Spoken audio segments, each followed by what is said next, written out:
Hey guys, I'm Amrita Agarwal from Amrita Agarwal coaching centre. जैसा कि आप सब लोग जानते होंगे कि एसएससी अपने एग्ज़ाम्स में प्रीवियस ईयर पे बेस्ड बहुत ज़्यादा क्वेश्चंस पूछता है।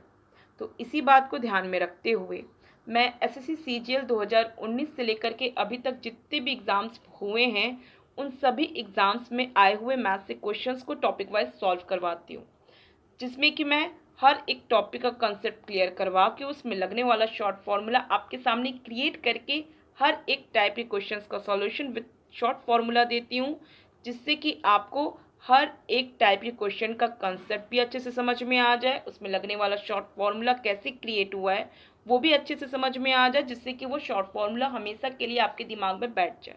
और सारे क्वेश्चंस का सॉल्यूशन शॉर्ट फार्मूले के साथ करवा के, जो कि वो सारे क्वेश्चंस एग्ज़ाम्स में आए हुए हैं, जो कि आपके अपकमिंग एग्ज़ाम्स के लिए बहुत ज़्यादा इंपॉर्टेंट है।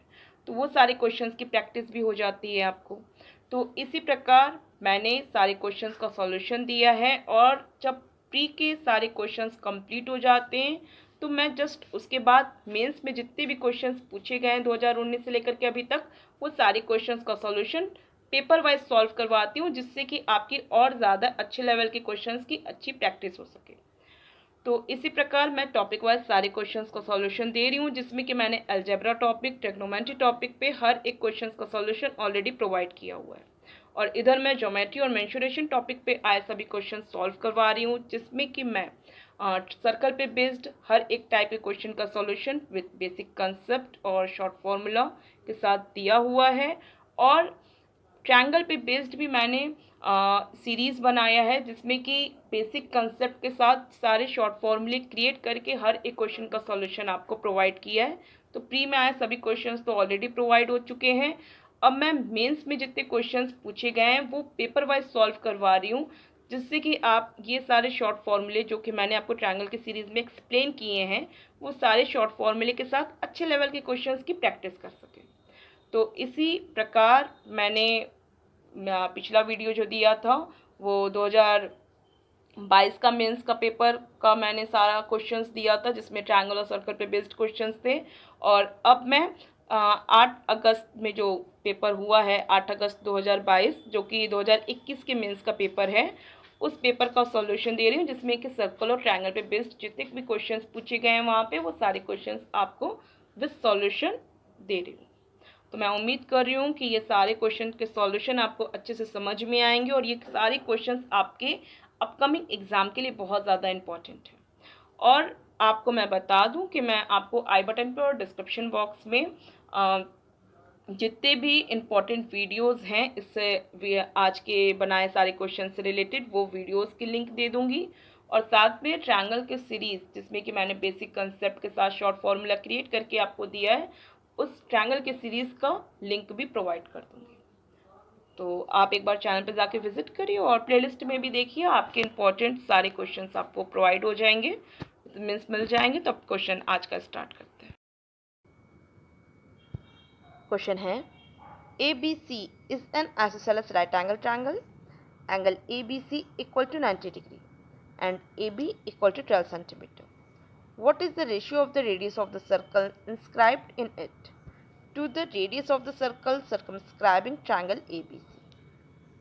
क्वेश्चन आपसे कह रहा है कि ABC एक आइसोसेलेस राइट एंगल ट्रायंगल है, जिसका एंगल B 90 डिग्री का है, और AB की लेंथ आपको दे के रखा है 12 सेंटीमीटर, और आपको बताना है कि इस आइसोसेलेस राइट एंगल ट्रायंगल के इनर सर्कल का रेडियस और सर्कम सर्कल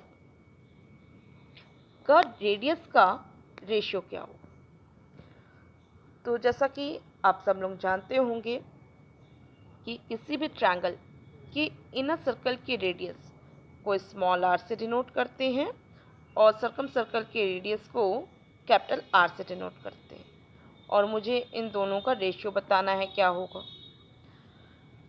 तो जैसे कि आपको यहाँ पे आइसोसेलेस राइट एंगल ट्रायंगल का एक परपेंडिकुलर लेंथ AB 12 सेंटीमीटर के रूप में दिया है, तो ऐसे में आप बाकी दोनों साइड्स मीन्स BC और AC ईजिली फाइंड आउट कर सकते हैं, क्योंकि किसी भी आइसोसेलेस राइट एंगल ट्रायंगल में जो साइड्स का रेशियो होता है वो 1:1:√2 होता है, जिसमें कि 1:1 ये परपेंडिकुलर साइड्स का रेशियो है और √2 हाइपोटेनस का है।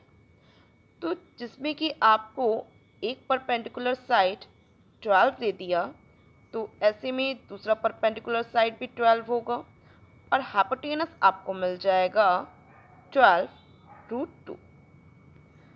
तो क्योंकि यहाँ पे आपको AB की लेंथ, ये AB की लेंथ 12 सेंटीमीटर दिया है, तो BC की लेंथ क्या मिलेगी? AB की लेंथ 12 सेंटीमीटर दिया है, तो BC की लेंथ भी आपको 12 सेंटीमीटर ही मिलेगी। और ये जो AC आप देख रहे हैं इस राइट एंगल ट्रायंगल का हाइपोटेनस, इसकी लेंथ मिल जाएगी 12√2, जो कि बहुत सिंपल है।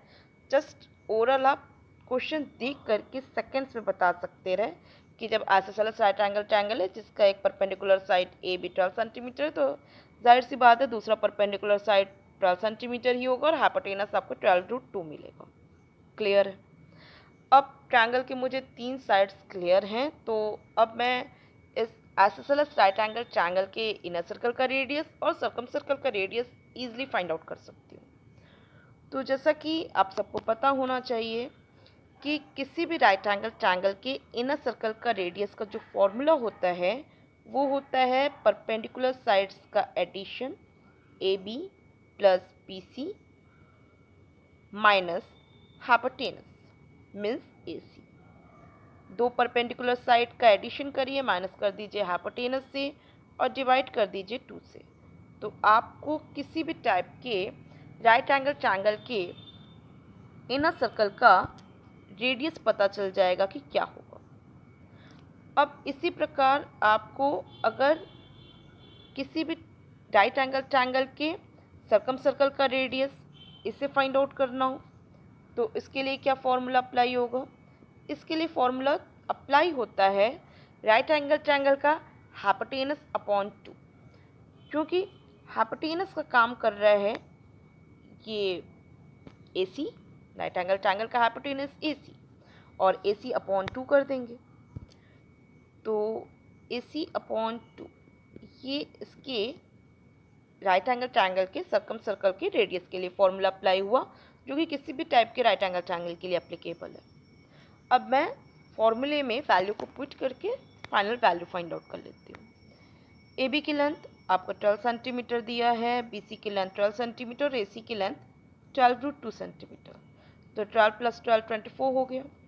आपको 12 + 12 24 मिला और माइनस करेंगे 12√2 से। ठीक, ये रेशियो है तो 2 से 2 तो जस्ट कट जाएगा, इसके लिए तो कोई सोचने वाली बात नहीं है।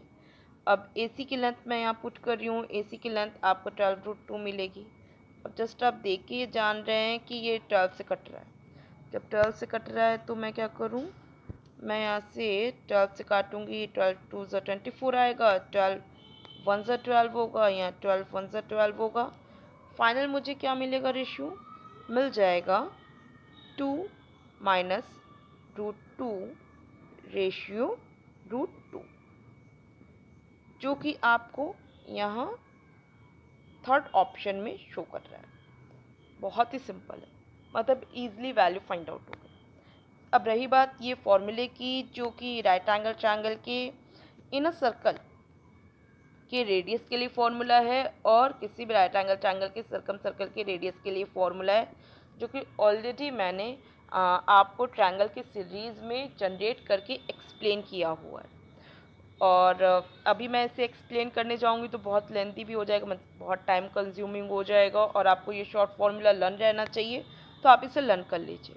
और आप इसका बेसिक कंसेप्ट जानना चाहते हैं, मीन्स ये कैसे फॉर्मूला क्रिएट हुआ है, जो कि बहुत इंटरेस्टिंग है, आपको जानना ज़रूरी भी है, तो उसका आप जो कैसे फॉर्मूला जनरेट हुआ है वो आपको तरीका मिल जाएगा।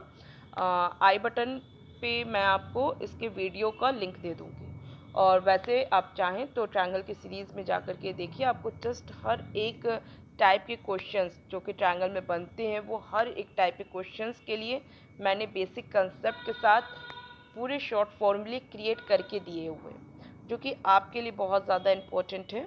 तो चाहें तो आप ट्रायंगल की सीरीज़ में सब देख लीजिए, जो आपके एग्ज़ाम के लिए बहुत इम्पोर्टेंट होगा। और मैं इसके लिए स्पेशली आपको वीडियो की लिंक शो कर देती हूँ, आई बटन पे मिल जाएगा आपको। तो मैं उम्मीद कर रही हूँ कि ये क्वेश्चन का सॉल्यूशन बहुत अच्छे से आपको समझ में आया है। किसी पॉइंट पे आपको डाउट लग रहा हो तो आप मुझे कमेंट बॉक्स में दीजिए। अब मैं नेक्स्ट क्वेश्चन पे चल रही हूँ। क्वेश्चन है, PQR is an equilateral triangle and the centroid of triangle PQR is point A. If the side of the triangle is 12 cm, then what is the length of PA? Question आपसे कह रहा है कि PQR एक equilateral triangle है जिसका centroid point A है। आपको इक्विलैटरल ट्रायंगल के साइड्स 12 सेंटीमीटर के रूप में दिए हैं और आपको बताना है कि PA की लेंथ क्या होगी। मीन्स इक्विलैटरल ट्रायंगल के वर्टेक्स से सेंट्रॉइड के बीच की दूरी बताना है कि क्या होगी। जैसा कि आप सब लोगों को पता होगा कि किसी भी इक्विलैटरल ट्रायंगल के तीनों साइड्स तो आपस में इक्वल होते ही हैं, साथ में इनका जो ऑर्थो सेंटर है वही इस इक्विलैटरल ट्रायंगल का सेंट्रॉइड भी होता है और यही इक्विलैटरल ट्रायंगल के इनर सर्कल का सेंटर भी होता है और यही पॉइंट इस इक्विलैटरल ट्रायंगल के सर्कम सर्कल का भी सेंटर होता है। तो आपको किसी भी इक्विलैटरल ट्रायंगल का जो ऑर्थो सेंटर मिलेगा वही आपको सेंट्रॉइड भी मिलेगा और यही पॉइंट आपको इनर सर्कल का सेंटर मिलेगा और यही सर्कम सर्कल का भी सेंटर मिलेगा। तो ऐसे में जब आपसे कह रहा है कि वर्टेक्स से सेंट्रॉइड की दूरी बताइए कि क्या होगी, तो ऐसे में ये जो वर्टेक्स से सेंट्रॉइड के बीच की दूरी है ये इस इक्विलैटरल ट्रायंगल के सर्कम सर्कल के रेडियस के इक्वल होगी। ठीक है, और आप सब लोग जानते हैं कि इक्विलैटरल ट्रायंगल के सर्कम सर्कल का रेडियस फाइंड आउट करने के लिए आप इक्विलैटरल ट्रायंगल की साइड में डिवाइड कर लेते हैं √3 से। आपको मैंने इस फॉर्मूले की प्रूविंग ट्रायंगल की सीरीज में दिया हुआ है। इनफैक्ट मैंने सारे बेसिक कंसेप्ट आपको इससे रिलेटेड दिए हुए हैं, जिसके वीडियो की लिंक मैं आई बटन पे दे दूंगी। और ऐसे आपको ये फॉर्मूला लर्न होना चाहिए जिससे कि आप जस्ट सेकेंड्स में अपने एग्जाम में इसकी वैल्यू फाइंड आउट कर सकें, क्योंकि मैंने बेसिक कंसेप्ट के साथ आपको प्री में आए सभी क्वेश्चंस एक्सप्लेन किए हुए हैं, सारे बेसिक कंसेप्ट और उसमें लगने वाला शॉर्ट फॉर्मूला क्रिएट करके दिया हुआ है। तो मैं अब जो मेंस के एग्जाम में आए सारे क्वेश्चंस को जो सॉल्व करवा रही हूँ पेपर वाइज, उसमें मैं शॉर्ट फॉर्मूले का इस्तेमाल करके डायरेक्ट वैल्यू फाइंड आउट कर रही हूँ, जो कि आपके एग्जाम्स में सॉल्यूशन का तरीका होगा। तो आप बेसिक कंसेप्ट के लिए ट्रायंगल की सीरीज जा करके देख लीजिए। बाकी तो मैं उम्मीद कर रही हूँ कि आप सबको ये शॉर्ट फॉर्मूला लर्न है, जिसकी हेल्प से मैं इसकी वैल्यू फाइंड आउट कर रही हूँ। ठीक है, तो साइड आपको पता ही है 12 है, 12/√3 करेंगे और इसकी वैल्यू हो जाएगी 4√3। वैसे मैं सॉल्व करके आपको दे रही हूँ। 4 × 3 12 होता है और आप जानते हैं 3 अपने आप में √3 का स्क्वायर होता है। तो ऐसे में आपको वैल्यू क्या मिलेगी, 4√3 मिल जाएगी और ये सर्कम सर्कल का रेडियस होगा, जो कि ये वर्टेक्स से सेंट्रॉइड के बीच की दूरी है। क्लियर है, कोई डाउट नहीं है। तो ये आपको जो वैल्यू मिली है 4√3, P से A तक की लेंथ 4√3 मिल गई। और हाँ, इस बात को ध्यान में रखिए, ये जो मैंने R बार बार आपको शो कर रही हूँ ना, सर्कम सर्कल के रेडियस के लिए शो कर रही हूँ। ये वर्टेक्स R को डिनोट करने के लिए नहीं किया जा रहा है, एक्चुअल में आप सब लोग जानते होंगे ना कि किसी भी ट्रायंगल के जो इनर सर्कल का रेडियस है इसे स्मॉल आर से डिनोट कर दिया जाता है, सर्कम सर्कल के रेडियस को कैपिटल आर से डिनोट कर दिया जाता है। तो एक्चुअली मैंने यहाँ पे वर्टेक्स आर को ज़्यादा ध्यान नहीं दिया, इस वजह से मैं आपको एकदम इसका जो बेसिक एक दिमाग में होता है फॉर्मूला उसके अकॉर्डिंग मैं चलती चली गई। तो ध्यान रखिएगा, मैं यहाँ पे ये जो आर डिनोट कर रही हूँ, ये आर जो है ये सर्कम सर्कल की रेडियस को ही डिनोट कर रहा है, जो कि अपने आप में पी ए की लेंथ जो आपसे एग्जाम में पूछा है वो लेंथ को बता रहा है। कोई डाउट नहीं है, और किसी को किसी पॉइंट पे डाउट होगा तो आप मुझे कमेंट बॉक्स में दीजिएगा, इससे रिलेटेड बहुत ज़्यादा आपके एग्जाम्स में क्वेश्चन पूछे जाते हैं। अब मैं नेक्स्ट क्वेश्चन पर चल रही हूँ जो आपके एग्जाम में आया हुआ है। क्वेश्चन है, ABC is an equilateral triangle. If the area of the triangle is 36√3, then what is the radius of the circle circumscribing the triangle ABC? Question आपसे कह रहा है कि ABC एक इक्विलैटरल ट्रायंगल है जिसकी एरिया 36√3 है। आपको बताना है कि इस ट्रायंगल के सर्कमस्क्राइबिंग सर्कल का रेडियस क्या होगा। मीन्स आपको इक्विलैटरल ट्रायंगल के सर्कम सर्कल का रेडियस बताना है कि क्या होगा। तो जैसा कि मैंने आपको ट्रायंगल की सीरीज़ में ट्रायंगल के आखिरी पार्ट, ट्रायंगल की सीरीज़ का जो आखिरी पार्ट दिया था उसमें ट्रायंगल की एरिया को निकालने के लिए हर एक टाइप के फॉर्मूले एक्सप्लेन किए हैं, जिसमें कि मैंने आपको बताया था कि जब भी इक्विलैटरल ट्रायंगल के सर्कम सर्कल का रेडियस और उसकी इक्विलैटरल ट्रायंगल की एरिया से रिलेट करते हुए फॉर्मूला इस्तेमाल करना हो तो इसका फॉर्मूला होता है 3√3/4 इंटू सर्कम सर्कल का रेडियस स्क्वायर, जो कि इक्वल होगा इक्विलैटरल ट्रायंगल की एरिया जो कि 36√3 है। इस फॉर्मूले को मैंने जनरेट करके एक्सप्लेन किया है, जिससे कि अगर आपको कोई भी कन्फ्यूज़न हो तो आप जा कर के ट्रायंगल की सीरीज़ के उस पार्ट में देख सकते हैं। इनफैक्ट मैं उस वीडियो की लिंक को आई बटन पे शो कर देती हूँ, जिससे कि आप इजीली जा कर के ट्रायंगल की एरिया पे बेस्ड जितने भी फॉर्मूले हैं वो सारे फॉर्मूले को लर्न भी कर लीजिएगा और उसका एक्सप्लेनेशन भी अच्छे से समझ लीजिएगा, क्योंकि सारे क्वेश्चंस ट्रायंगल की एरिया पे बेस्ड उन्हीं सब फॉर्मूले से आता है। तो एक ही वीडियो से आपको सारे पॉइंट्स, सारे कंसेप्ट सब क्लियर हो जाएंगे, जो कि ट्रायंगल की एरिया के लिए बहुत ज़्यादा इंपॉर्टेंट है। तो मैंने तो शॉर्ट फॉर्मूले से सीधे यहाँ पे इस्तेमाल कर लिया। इक्विलैटरल ट्रायंगल की जब एरिया दिया हो और आपको इक्विलैटरल ट्रायंगल के सर्कम सर्कल का रेडियस फाइंड आउट करना हो तो जस्ट आप ये फॉर्मूला अप्लाई करें और ईजिली इक्विलैटरल ट्रायंगल के सर्कम सर्कल का रेडियस निकाल दें। ठीक है, तो क्या करेंगे आप √3 से √3 कट कर लेंगे, यहाँ पे कट करेंगे 12 आ जाएगा। ठीक है, और आपको इस प्रकार रेडियस स्क्वायर इक्वल मिल जाएगा 12 × 4, और इससे आप मतलब 12 × 4 का रूट कर देंगे जिससे कि आप सर्कम सर्कल का रेडियस निकाल सकें। तो मैं जस्ट शॉर्ट पे कर लेती हूँ ये काम। आपको मिल जाएगा 12 का रूट करने से 2√3 और 4 का रूट करेंगे तो आपको 2 मिलेगा। ओवरऑल मिल जाएगा 4√3, जो कि सर्कम सर्कल का रेडियस है, जो कि आपको यहाँ सेकंड ऑप्शन में शो कर रहा है। वैसे मैं एक काम करती हूँ, मैं इसे बेसिक तरीके से भी सॉल्व करके दिखा देती हूँ, जिससे कि आपको अच्छे से सब सेटिस्फैक्शन मिल जाए और शॉर्ट फॉर्मूला भी कैसे क्रिएट हुआ है वो भी आपको आइडिया लग जाएगा।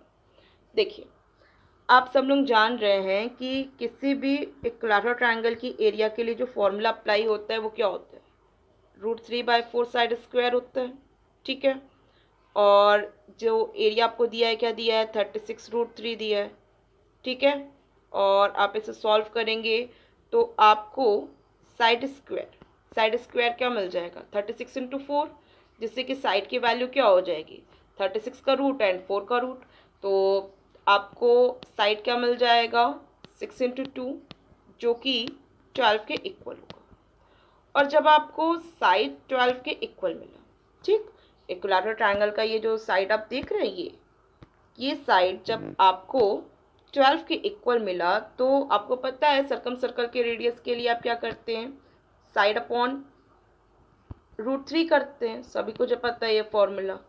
और इसके लिए साइड क्या है, 12 है। 12/√3 करेंगे तो आपको क्या मिल जाएगा, आपको सर्कम सर्कल का रेडियस मिल जाएगा 4√3। दैट्स इट, बहुत ही सिंपल था, किसी को कोई डाउट नहीं है। तो किसी को कोई पॉइंट का डाउट हो तो आप मुझे कमेंट बॉक्स में दीजिएगा। पता शॉर्ट फार्मूला लर्न रहता है तो यही काम आप सेकेंड्स में कर सकते हैं। इनफैक्ट प्रैक्टिस अच्छी हो तो ओरल भी किया जा सकता है। तो मैं उम्मीद कर रही हूँ कि आपको हर एक पॉइंट क्लियर समझ में आ रहा है। अब मैं नेक्स्ट क्वेश्चन पे चलती हूँ जो कि आपके एग्जाम में पूछा गया है। क्वेश्चन है, ABC is a right angle triangle and angle ABC equal to 90 degree. BD is a perpendicular on the side AC. What is the value of BD square? Question कह रहा है कि ABC एक राइट एंगल ट्रायंगल है जिसमें कि angle B 90 degree का है। आपसे कह रहा है कि BD परपेंडिकुलर है AC पे, तो बताइए कि BD स्क्वायर इक्वल टू क्या होगा। तो जैसा कि आप सब लोगों को ये फॉर्मूला पता होना चाहिए कि किसी भी राइट एंगल ट्रायंगल के राइट एंगल के वर्टेक्स से सामने वाले साइड पे जब परपेंडिकुलर डाला जाता है तो ये perpendicular square means BD square equal होता है AD इंटू DC के। बहुत इंपॉर्टेंट फॉर्मूला है, इसकी प्रूविंग मैंने ट्रायंगल के सीरीज़ के सिमिलैरिटी के रूल पे बेस्ड जब वीडियो बनाया था तो वहाँ पे इसकी प्रूविंग अच्छे से एक्सप्लेन की थी। और आप सबको ये फॉर्मूला लर्न रहना चाहिए। इस पे बेस्ड बहुत ज़्यादा एक क्वेश्चंस आपके एग्ज़ाम में पूछे जाते हैं, जैसे यहाँ पे तो जस्ट फॉर्मूला ही पूछ लिया गया है तो इसके लिए कोई कैलकुलेशन की ज़रूरत ही नहीं थी, जस्ट क्वेश्चन पढ़ के आप सेकेंड ऑप्शन में टिक लगाते हैं। लेकिन ठीक है, मैं आपको इसकी प्रूविंग बता भी देती हूँ क्योंकि बहुत इंपॉर्टेंट है, तो एक बार एक्सप्लेन कर देती हूँ। बहुत हल्का सा पॉइंट है, आपको समरी से ही समझ में आ जाएगा। जैसे कि आप सब लोग जान रहे हैं कि एंगल बी ये कंप्लीट एंगल 90 डिग्री है। तो ऐसे में मैं अगर ये एंगल ए को थीटा लूँ तो ये एंगल सी कितने डिग्री का मिल जाएगा, 90 माइनस थीटा। किसी को कोई डाउट नहीं है। और आप जान रहे हैं कि BD परपेंडिकुलर है तो ये 90 डिग्री का तो होगा ही। तो ऐसे में जब मैं ट्रायंगल ADB को देख रही हूँ तो ये एंगल मुझे कितने डिग्री का मिल जाएगा, ये एंगल मुझे मिल जाएगा 90 माइनस थीटा, जो कि यहाँ एंगल C के इक्वल है। ठीक है, और इसी प्रकार आपको यहाँ पे एंगल CBT ये एंगल थीटा मिल जाएगा जो कि एंगल A के इक्वल है। ऐसे में आपको ट्रायंगल ADB ये ट्रायंगल सिमिलर मिलेगा ट्रायंगल BDC के। ठीक है, और सिमिलैरिटी का बेसिक रूल अप्लाई करके आप इजीली इसकी प्रूविंग शो कर सकते हैं। जैसे कि आप जान रहे हैं कि ये थीटा एंगल है, एंगल ए, तो ऐसे में इसके सामने वाली साइड BD अपॉन ये थीटा एंगल के सामने वाली साइड DC इक्वल होगा इस ट्रायंगल, ये ट्रायंगल ADB के 90 माइनस थीटा इस एंगल के सामने वाली साइड AD अपॉन इस ट्रायंगल के 90 माइनस थीटा के सामने वाली साइड BD। और ऐसे में आपको BD स्क्वायर ये क्रॉस मल्टीप्लिकेशन से BD स्क्वायर इक्वल मिल जाता है AD इंटू DC के। बहुत ही सिंपल है, किसी को कोई डाउट नहीं है और ये फॉर्मूला भी आपके दिमाग में बैठा रहेगा। अब मैं नेक्स्ट क्वेश्चन पे चल रही हूँ। क्लियर है? क्वेश्चन है, XY and Z are the sides of a triangle. If Z is the largest side and x square plus y square is greater than z square, then the triangle is A. Question आपसे कह रहा है कि एक triangle है जिसके 3 sides x y और z हैं, जिसमें सबसे बड़ी साइड अगर जेड है और x square plus y square is greater than z square हो रहा है, तो बताइए कि ट्रायंगल किस टाइप का है। तो जैसा कि क्वेश्चन में 3 साइड्स एक्स वाई जेड के रूप में दिया है, जिसमें सबसे बड़ी साइड जेड है और x square plus y square is greater than z square का केस बन रहा है, तो ऐसे में ये जो ट्रायंगल होगा ये एक्यूट एंगल ट्रायंगल होगा। अब ये कैसे मैंने जाना, उसके पीछे का रीज़न देती हूँ। देखिए, आप सभी लोग जानते हैं कि जो राइट एंगल ट्रायंगल का केस होता है, जिसमें कि 90 डिग्री सबसे बड़ा एंगल है और इसको डिनोट करने वाली साइड हाइपोटेनस भी सबसे बड़ी साइड होती है, ठीक है। ऐसे में आपको ये दो परपेंडिकुलर साइड एक्स और y comparison to hypotenuse means comparison to z छोटे ही मिलेंगे, और as a Pythagoras theorem x square plus y square equal होगा जेड स्क्वायर के, और ये इक्वेशन तो सबको लर्न है, किसी को डाउट भी नहीं है। अच्छा, आप एक बात ध्यान दीजिए कि यहाँ पे 90 डिग्री है एंगल और इसको डिनोट करने वाली ये साइड है जो कि हाइपोटेनस है, जो कि यहाँ पे पाइथागोरस थ्योरम के हिसाब से x square plus y square equal बना है जेड स्क्वायर के। लेकिन अगर मैं यहाँ 90 डिग्री के एंगल यहाँ पे जो दिया हुआ है उसे कम कर दो, मीन्स अब यहाँ पे ये जो एंगल हो जाएगा 90 डिग्री से कम, और वैसे ही x जितना बड़ा है वही x, y जितना बड़ा है उतना ही y। अब यहाँ पे ये जो z मिलेगा मुझे, ये जो नया ये z मिलेगा, ये z कंपेरिजन टू इस z के छोटा होगा, क्योंकि इसको डिनोट करने ये जो नया z मुझे मिला है, ये इसको डिनोट करने वाला जो एंगल है वो 90 डिग्री के कंपेरिजन में क्या है, छोटा है। तो ऐसे में आपको ये जो ब्लैक कलर का z मिला है, मीन्स एक्यूट एंगल ट्रायंगल के समय में जो z सबसे बड़ी साइड मिली है वो comparison to right angle triangle के हाइपोटेनस z से छोटी ही होगी। तो इसका मतलब क्या हुआ कि अब मैं x square plus y square लूँगी, क्योंकि x और y की लेंथ तो सेम है, तो अब मैं x square plus y square लूँगी तो ये क्या हो जाएगा, बड़ा हो जाएगा ये नए वाले जेड स्क्वायर से, ठीक है। और यहाँ पे कंडीशन भी क्या दी हुई है, x square plus y square is greater than z square. तो ये किस केस में पॉसिबल हो रहा है, ये एक्यूट एंगल ट्रायंगल में पॉसिबल हो रहा है, जो कि सेकेंड ऑप्शन में आपको दिया है। तो जस्ट पढ़ के या बता सकते रहे इस चीज़ को, लेकिन मैंने फिर भी एक्सप्लेन किया कि हर एक व्यक्ति को रीज़न पता होना चाहिए। अब मैं इतने रीज़न दे रही हूँ तो एक बार ऑब्ट्यूज एंगल ट्रायंगल का भी रीज़न दे देती हूँ। जैसे कि यहाँ पे 90 डिग्री आप देख रहे हैं, यहाँ पे हाइपोटेनस z बना। अब क्या करते हैं कि मैं y और x को उतनी ही लेंथ ले लेती हूँ, और ये जो एंगल है ये अब मैं ले लेती हूँ ऑब्ट्यूज एंगल 90 डिग्री से अबव एंगल। तो ऐसे में आपको यहाँ पे जो अब नया z मिलेगा, ये ब्लू कलर का, ये जो z मिलेगा ये comparison to right angle triangle के z मीन्स हाइपोटेनस के कंपेरिजन में क्या होगा, बड़ा होगा, क्योंकि नए वाले z को डिनोट करने वाला जो एंगल है वो क्या है, 90 डिग्री से बड़ा है। क्लियर। तो ऐसे में आप सब समझ पा रहे हैं कि x और y की लेंथ तो मैंने बदला नहीं है, तो अब x square plus y square छोटा हो जाएगा ये नए वाले जेड स्क्वायर, मीन्स ये ऑब्ट्यूज एंगल ट्रायंगल के ऑब्ट्यूज एंगल को डिनोट करने वाला ये जो z है ब्लू कलर का, उसके कंपेरिजन में, means x square plus y square is less than z square हुआ, ये ऑब्ट्यूज एंगल ट्रायंगल के केस में बने। तो सबको सब अच्छे से समझ में आ रहा है किस टाइप के ट्रायंगल के केस में किस टाइप का इक्वेशन होगा, ये आप सभी समझ पा रहे हैं। और इस टाइप के क्वेश्चंस बहुत ज़्यादा आपके एग्ज़ाम में पूछे जाता है। अब ये तो कोई नहीं पूछेगा, जाहिर सी बात है, सभी को लर्न रहता है, आपके एग्ज़ाम में इस तरीके से क्वेश्चन बनते हैं, और ये चीज़ आपको बेसिक क्लियर होनी चाहिए।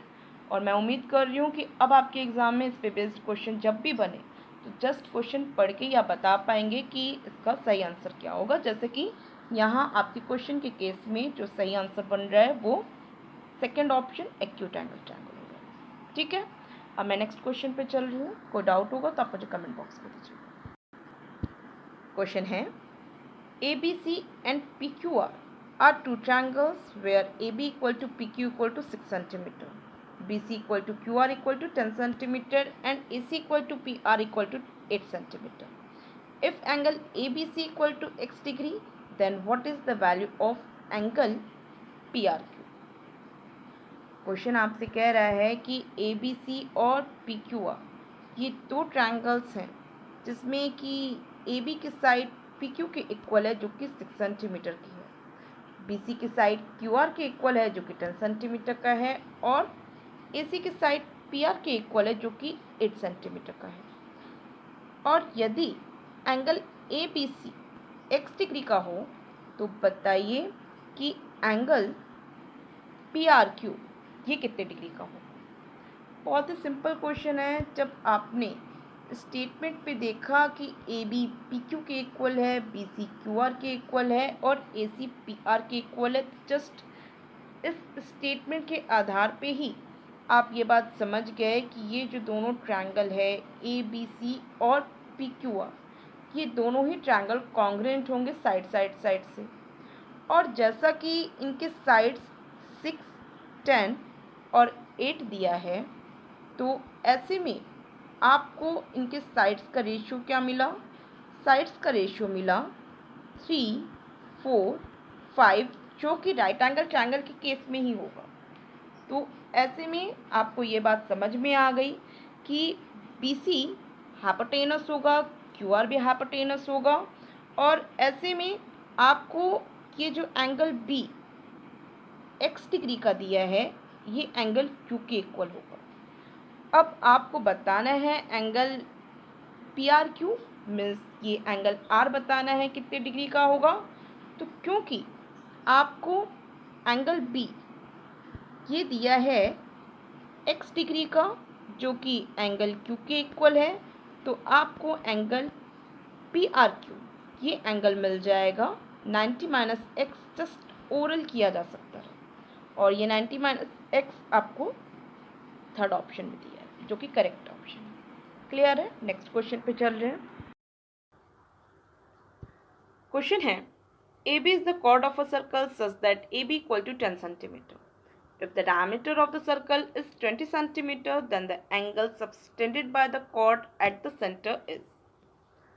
क्वेश्चन आपसे कह रहा है कि एक सर्कल है जिसकी कॉर्ड AB है जिसकी लेंथ 10 सेंटीमीटर है और यदि इस सर्कल का डायमीटर 20 सेंटीमीटर हो, जैसा कि आप सभी लोग जानते हैं कि सर्कल का डायमीटर सर्कल की सबसे बड़ी कॉर्ड होती है जो कि सर्कल के सेंटर पर से होकर गुजरती है और ये सर्कल के रेडियस का डबल भी होती है जिसकी लेंथ आपको दिया हुआ है 20 सेंटीमीटर और आपसे कह रहा है कि ये जो दिया हुआ कॉर्ड है ये कॉर्ड सेंटर पे कितने डिग्री का एंगल बनाएगा। तो जाहिर सी बात है ये जो सेंटर पे एंगल बनाएगा कुछ इस प्रकार बनाएगा। अब यहाँ पे ये जो लेंथ आपको कॉर्ड के रूप में दिया हुआ है इसकी लेंथ तो है 10 सेंटीमीटर और जैसा कि आप सब लोग जान रहे हैं कि आपको सर्कल का डायमीटर मीन्स सर्कल के रेडियस का डबल 20 सेंटीमीटर दिया है जिससे कि रेडियस आपको 10 मिल गया।